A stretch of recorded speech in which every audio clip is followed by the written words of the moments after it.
The King of the Iron Territories had been in my kitchen 4 times since breakfast, and the bells had not yet rung noon. The first time he had come for bread. The second time he had also come for bread, though he took none. The third time he stood by the hearth with the expression of a man who has walked into a room and forgotten why, which is a common enough affliction, except that he was the strongest wolf alive and was not supposed to forget anything, least of all in front of the woman scaling fish. This was the 4th time. He was pretending to inspect the spice shelf. He had been pretending to inspect the spice shelf for some while.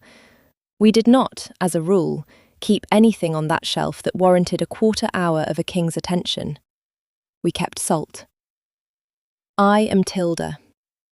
I have run the palace kitchens since I was 23, which is young for the post, and was held against me for the first 2 years, until everyone got too used to eating to keep complaining. I know flame and salt, and the temper of dough, and the precise moment a sauce turns.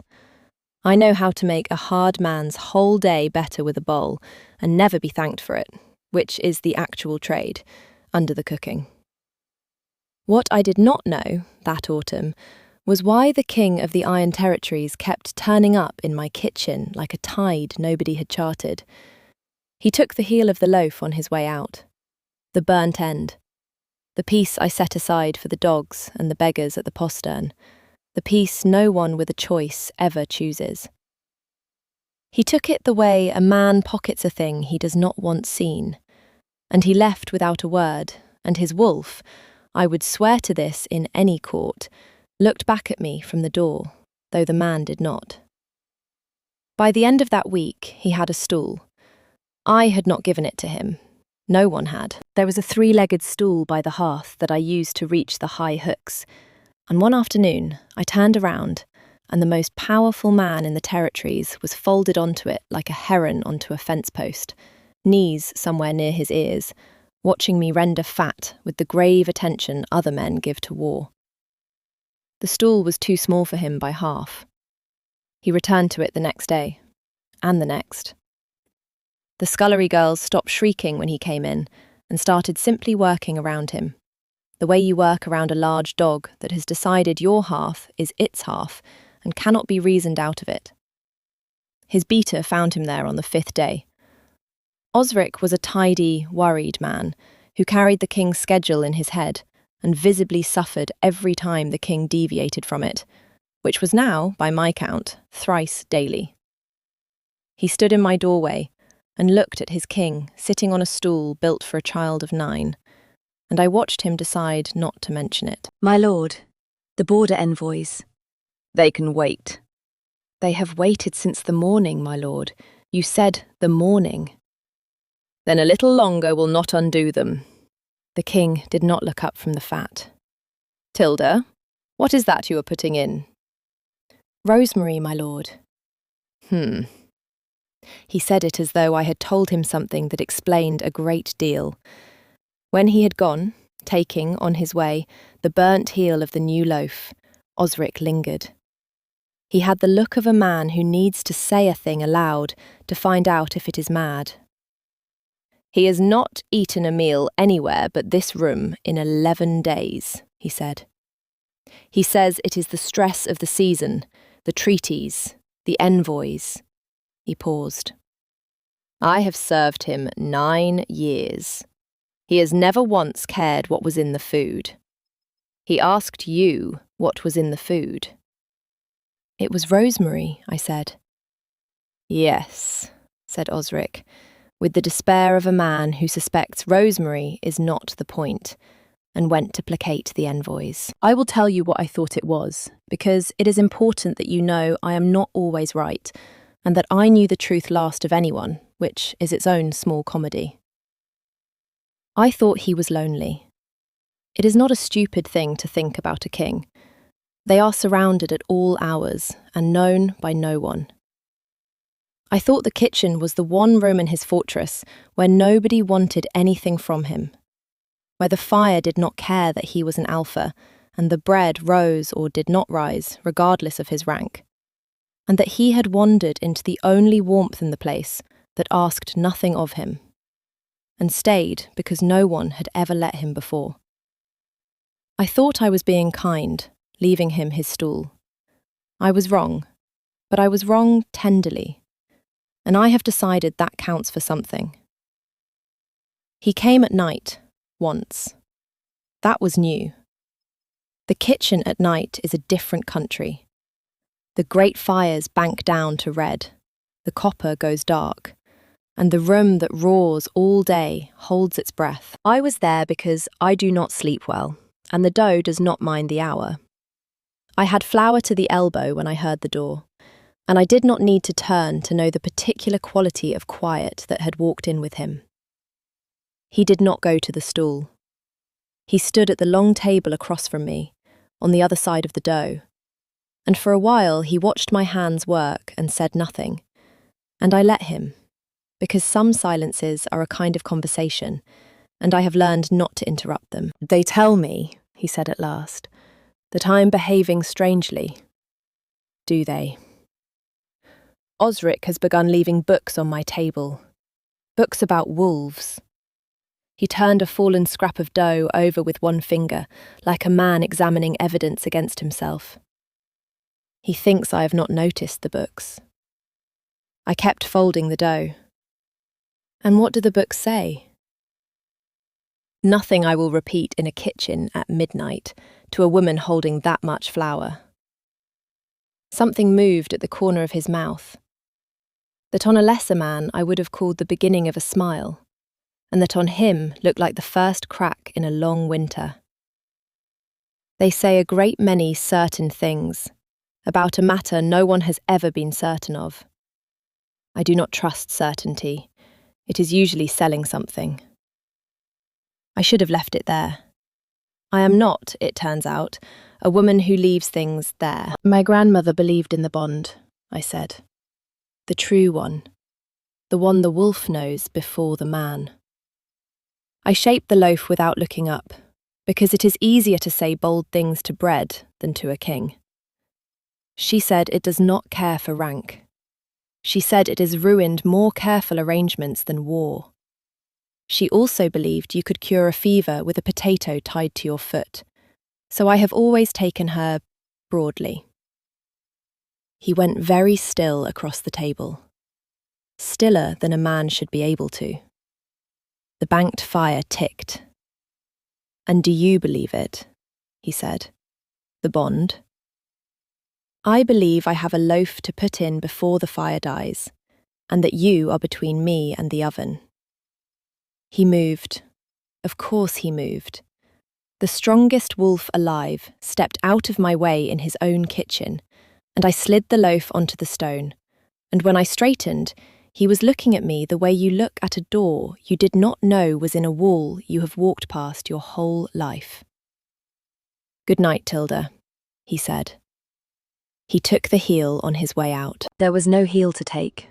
It was a fresh loaf, uncut. He took it anyway, tore it from the warm end with his hand, and carried it into the dark, like a thief. And I stood in my own kitchen with flour to the elbow, and the unwelcome beginning of a suspicion that my grandmother had been right about more than potatoes. Lady Vesna arrived with the first snow, and a retinue, and a contract. I learned the shape of it the way the kitchen learns everything, which is from the bottom up and before the people it concerns. A marriage was being arranged. A southern alliance, iron and grain, sealed the old way. Lady Vesna was the price and the prize of it. A woman built the way a blade is built, all line and edge and no waste. And she had come to be Luna of the Iron Territories, and she did not intend to wait long for the title. She came down to my kitchen on her second day. They always do, the ones who mean to run a household. You can tell everything about how a great lady will rule by how she speaks to the cook. And Lady Vesna told me everything in under a minute. "The betrothal feast will be the largest this hall has seen." She drew one gloved finger along my clean table and inspected it for a dust that was not there. "I will be bringing my own kitchen, my own people. The household is to be reorganized for the new era. She looked at me then, fully, for the first time, and I understood that she had already heard about the king and the stool and the rosemary, that she had heard about it before she heard anything else, and had come to the heart of the trouble to look at it. There will not, I think, be a place for the old arrangements, or the old staff. You understand. I understood. I have been understood at by experts my whole life. It rolls off. As my lady wishes, I said, because there are fights you do not win standing in an apron, and I am not a fool. I did not expect to win that one. I did not expect the king to win it for me, in the worst possible way, 2 days later, in front of his entire court. It happened at the high table, at the announcement of the household reforms, with the court assembled. Vesna read out the changes in her clear, cold voice, the new steward, the new kitchens, the new order, and she came to the line about the old staff being released with thanks, and she said it looking not at the king, but at me, where I stood by the service door, because the cook always stands by the service door. And the king, who had signed off on all of it, who had let the contract be drawn and the lady be brought and the reforms be written, opened his mouth to do the thing every soul in that hall expected, which was nothing. No, he said. The hall did the thing a hall does when the floor moves under it. Vesna's voice did not waver, which I will grant her. My lord? The kitchens stay. He said it as though it were obvious, as though it were a fact about the weather. And then I watched the most powerful man alive arrive, in real time, at the discovery that he had no idea why he had said it, and was now required to explain himself to 200 people. His jaw worked. The food is. He stopped. He was a man feeling along a dark wall for a door he was certain existed. I will not have the kitchens disturbed in a season of treaties. Continuity. The envoys are accustomed to the table. It would be... And here he reached visibly for the largest word within reach and seized it like a drowning man. Destabilizing. Destabilizing, Vesna repeated. Yes, said the king of the Iron Territories, with the grim conviction of a man who has chosen his hill and means to die on it, though he does not know its name. I want it recorded that I did not laugh. It cost me something not to. Across the hall I caught Osric's eye, and Osric had the look of a man watching his king fall down a well very slowly, and the two of us shared, in silence, the most dangerous joke in the kingdom. The kitchens stayed. I kept my post by a king's word and a king's lie, and the lie was so thin you could have read a treaty through it, and every noble in that hall went home that night with the same thought arranging itself behind their careful faces. The king eats nowhere but the cook's hearth, and now the king will not let the cook be moved, and the king cannot say why. The wolf could have said why. The wolf had been saying it for a month, 3 times a day, in the only language it had. No one had thought to ask the wolf. If you have stayed in the kitchen with me this long, stay a little longer, because this is the point where I stopped being able to pretend I did not know. And what I did about it is the part I am least proud of, and most glad of. If her side of these stories is the side you came for, follow along before you go on. Now, where were we? The king had just informed 200 people that bread was a matter of statecraft. Osric came to me the next morning, and he did not pretend it was about the envoys. He shut the kitchen door, which no one ever did, and he stood with his back to it, like a man guarding a secret from the room it lived in. And he told me what the books had told him, and what 9 years of service had told him, and what he could no longer not say. The king had not chosen a cook 11 days ago. The king had been refusing every other table for the better part of a year. Osric had watched it happen so slowly he had mistaken it for habit. The dishes sent back untouched from the great kitchens, the feasts the king attended and did not eat, the way every road the man walked in his own fortress bent, eventually, toward one hearth. There had been an attempt, last spring, to pension off the kitchen staff and bring in a fashionable cook from the capital. The king had killed it in an afternoon and never explained. Osric had filed it under temper. He was no longer filing it under temper. The books call it the true bond, he said, very low, as though the word might wake something. The wolf knows the mate before the man does. It will choose for him. It will drag him to her 3 times a day if it must, and it will not stop, and it will not be reasoned with. And if the man marries elsewhere... He stopped. His tidy, worried face had gone grey. The books are not kind about what happens to a wolf forced to watch its mate given to another. Nor to the mate. I did not used to believe in the books, Tilda. I had stopped working. I do not remember deciding to. I was standing in the middle of my own kitchen with a dead spoon in my hand, and the whole last month rearranging itself behind my eyes, into a shape I had refused, out of plain self-protection, to let it make. Him on the too small stool. Him asking what was in the food. Him on the other side of the dough at midnight, asking did I believe in the bond, and going so still when I would not answer.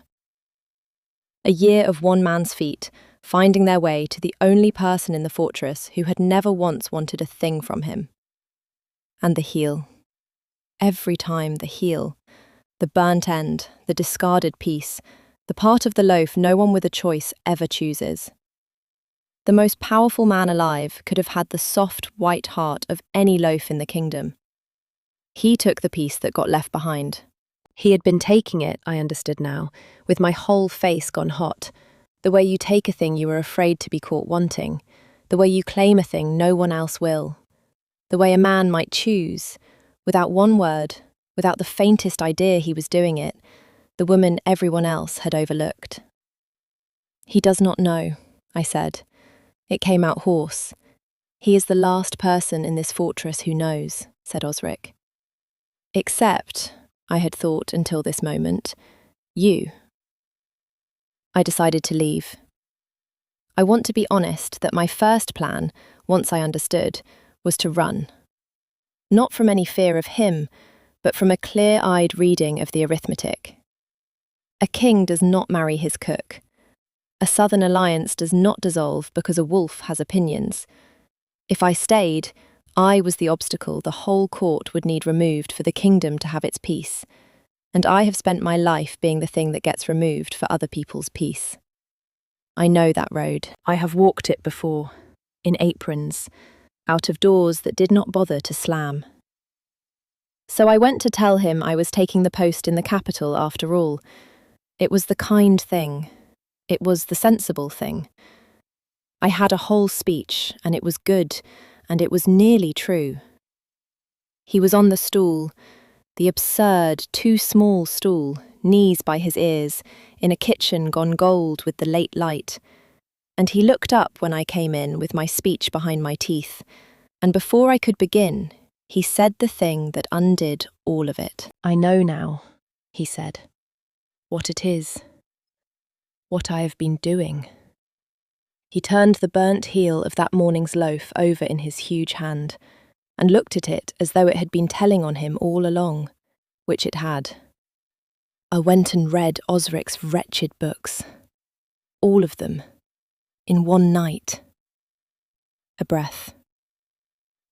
I owe you an apology, and I find I do not know its size. My wolf chose you a year ago and did not consult me, and I have spent that year dragging the both of us to your hearth like a fool chasing a smell, and you said nothing, and you let me have the stool, and you let me have... He lifted the heel an inch, helplessly. This. You let me have this, and you owe me nothing. I want that understood before I say anything else. You owe me nothing. The wolf is mine to answer for, not yours. My good, sensible speech died quietly behind my teeth, and I did not mourn it. There is a contract. I said instead. There is. And a lady who will be lunar. There is a lady, he said, who will not be lunar. He set the heel down on the table with great care, the way you set down a thing you have finally decided to stop pretending about. He stood off the ridiculous stool, and he crossed the kitchen, and he stopped, 1 pace away, near enough that I had to choose whether to look up, far enough that the choosing was mine. And he held out his hand, palm up, the strongest wolf alive, asking, in a kitchen, with flour on the table between us. I am asking badly, he said. I have no practice. Stay. Not as a post, not as a convenience for the envoys. Stay because I have walked the whole of my own house, and it only feels like a house in the one room you are in, and I would like to stop pretending that is about the bread. I looked at his open hand. I wanted to take it the way you want to sit down after a very long day. Not yet, I said. There is a feast to get through first, and I have a suspicion the lady will not go quietly. I was right about that. I am, it turns out, right about most things, except the ones that matter most, which I get to last. The betrothal feast was, as promised, the largest the hall had seen. I cooked it. There is a particular cruelty in being made to cook the feast that celebrates your own removal. And I did it anyway, and I did it perfectly. Because the food has never once been to blame for what people do over it, and I do not punish a goose for the sins of a court. I did not cook the small dish that came to the king's place between the fish and the meat. I had never seen it before. It came up from no station of mine, on no plate of mine, carried by no hand I knew. A delicate southern thing, pale and pretty, set before him with a flourish by one of Lady Vesna's own people. A gift, they said. From the lady to her intended, prepared the southern way. I noticed it the way I notice everything in a kitchen, which is too late to matter and too early to forgive myself for. The smell was wrong. There is a southern root, I knew it from a travelling cook years before, that smells of almonds and honey and does a very bad thing to the heart in any quantity worth tasting. I opened my mouth from the service door to say a word I had no standing to say. The king ate it before I could. It is very fast, that root. He was on his feet between one breath and the next, one hand on the table. And then the table was not enough, and the strongest wolf alive went down in front of his entire court at his own betrothal feast, grey and gasping, and the hall erupted, and Lady Vesna's clear voice cut through all of it, already aimed, already loaded, pointing at the only person in the room whose whole trade was putting things in food. The cook! The cook has poisoned the king! They had me by the arms before I had crossed half the floor. Of course they did. It is the obvious story, and obvious stories move faster than true ones. A discarded cook, a dismissed woman with a grudge and a hearth full of knives. I could see the court believing it, even as their king choked. Because it was easier than the truth. And people will always reach for the easy thing. It is the whole reason I had a king on a stool in the first place. I did the arithmetic. I had perhaps a minute before the root reached his heart, and rather less before the guards decided their grief needed somewhere to go. I have never been strong. I have spent my life being moved about by people larger than me.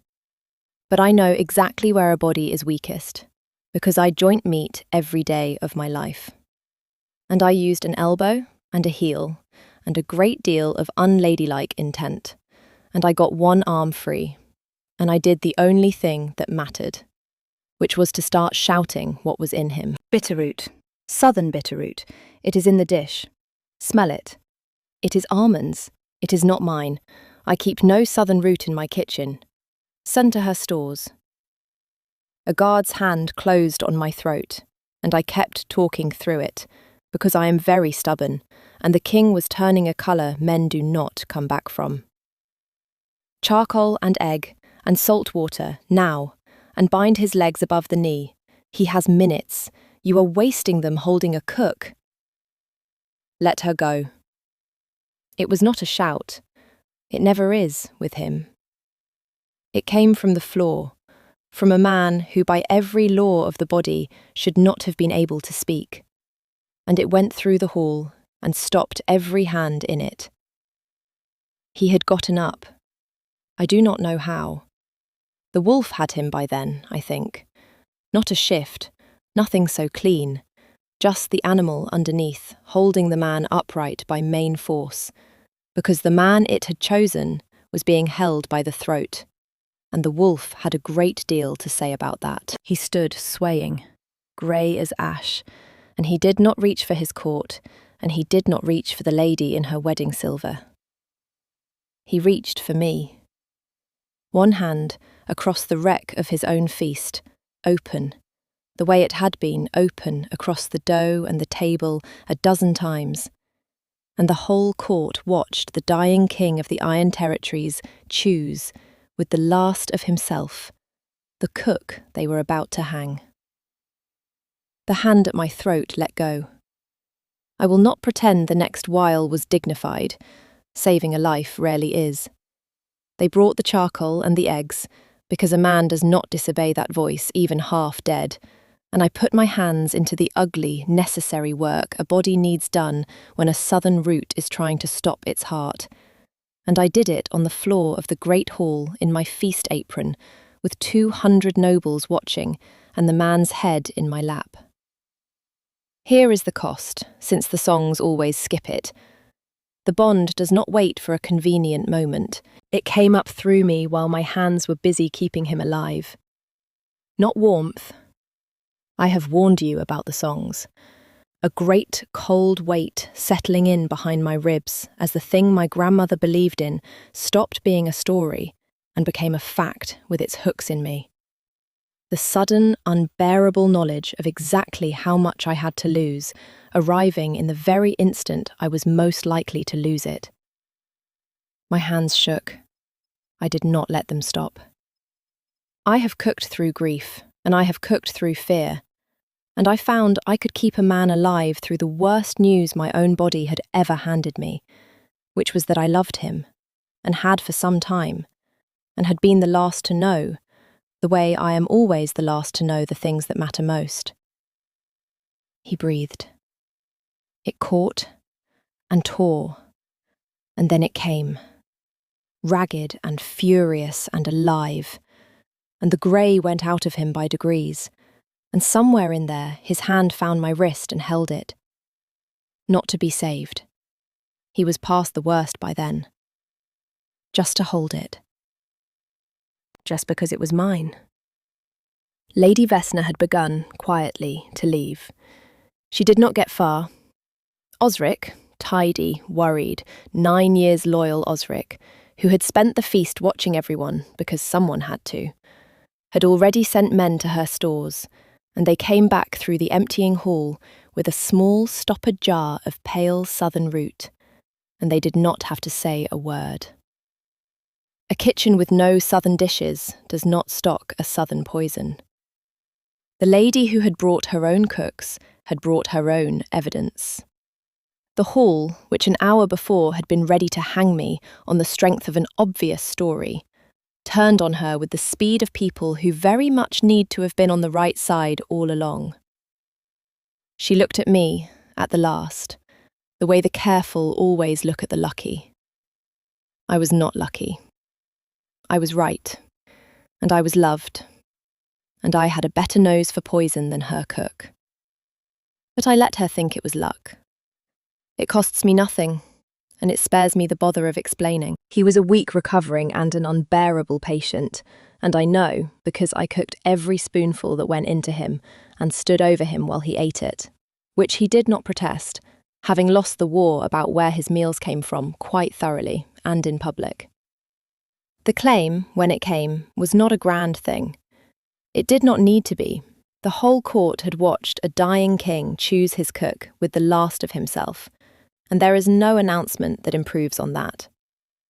But he made it anyway, on his feet again, in the same hall, before the same nobles, because he said, and I have come to understand this is the truest thing about him, that a thing done where everyone can see it cannot be quietly undone later. He gave no speech. He had learned, I think, that speeches were not his weapon. He simply came to where I stood by the service door, because the cook always stands by the service door, and he took my hand in front of all of them, and he led me away from the door and to the high table, and he sat me in the chair beside his own, the Luna's chair, that had stood empty his whole reign. And then, because he is who he is, he tore the heel off the loaf on the table and put it in my hand and closed my fingers around it. And the court that had once needed an explanation for everything he did needed none at all for this. When he kissed me, it was not the thing the songs are about. It was quieter, and it undid me far more. It was the feeling of being chosen out loud, after a lifetime of being released with thanks. The door that for once did not close behind me. The warmth that for once was not a place I was only passing through. That is all I will tell you. The rest is mine, and I have earned the keeping of it. Lady Vesna was sent south, with the contract dissolved and her name intact, which was more mercy than she had arranged for me. And the alliance survived anyway, because alliances are tougher than the people who broker them, and her father, a practical man, decided a living trade route was worth more than a dead daughter's pride. There were whispers, of course. A cook in the Luna's chair set every careful tongue in 3 territories wagging. There always is a cost when the structure bends. I let them whisper. Whispers have never once spoiled a sauce. A year on, I am the Luna of the Iron Territories, which has changed less about my days than you might think, because I refused, flatly and from the first morning, to stop being the cook. A kingdom can find another Luna. It cannot easily find another person willing to get the bread right. So we compromised. I run the kitchen and I sit in the chair. And the court has decided this is eccentric rather than scandalous, which is the second best thing a court can decide about a woman, and the best you can hope for when you have flour under your nails at a state dinner. They built him a proper chair for the kitchen, a great carved thing sized for a king, with arms and a back and dignity. He has never once sat in it. He sits on the stool, knees by his ears, in a kitchen gone gold with the late light, watching me work with the grave attention other men give to war. And when the loaf comes out, he takes the heel before I can stop him. The burnt end, the discarded piece, the part no one with a choice ever chooses. Except that he has every choice in the world now, and he chooses it still, every single day. And I have stopped pretending I do not know what it means. It means the same thing it always meant. His wolf knew it a year before he did, and I knew it last of all. And the strongest creature alive worked the matter out by dragging a king to a kitchen 3 times a day until somebody finally fed him the right thing. So tell me, you, wherever you are, whatever the hour where you were listening tonight, did you see it before he did? Most people do. He set a low bar. Stay, and tell me below where you were listening from, and what your own wolf would drag you to 3 times a day, if you ever let it. Follow along for her side of these stories, and I will keep the fire lit and a heel of the loaf set back for whoever needs it. Mind the stool, though. It is taken.